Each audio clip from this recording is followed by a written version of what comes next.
Okay, so we'll live in the moment and we'll play a small game. Okay. Are you all ready? Yeah. Sure. దంషరట్స్ ఆడదాం ఇప్పుడు. Okay Ramesh Sreeleela గారికి ఒకసారి చెవులో చెప్పేసేయండి, లేకపోతే ఆ పిక్చర్ చూపించండి. సో శ్రీలీల ఇప్పుడు ఒక ఇమిటేట్ చేస్తారు, మీరు సినిమా పేరు ఏంటి అనేది గెస్ట్ చేయాలి. ఓకే. సో లీలా ఇప్పుడు నాకు కాదు వాళ్ళిద్దరికే.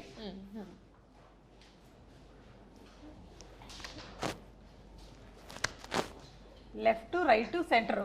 నమస్కారం. ఓ జెనిలియస్ movie.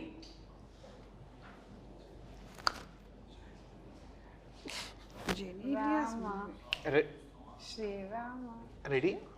Perfect. Ready? Yeah. Ready? There's a song Om Namaste. Correct. Acha, you're showing the song. I was trying to bring it out. ఇలాంటి అయిపోతుంది ready ready one of the super duper hit films Ram గారి combination లో వచ్చినటువంటి film. Yeah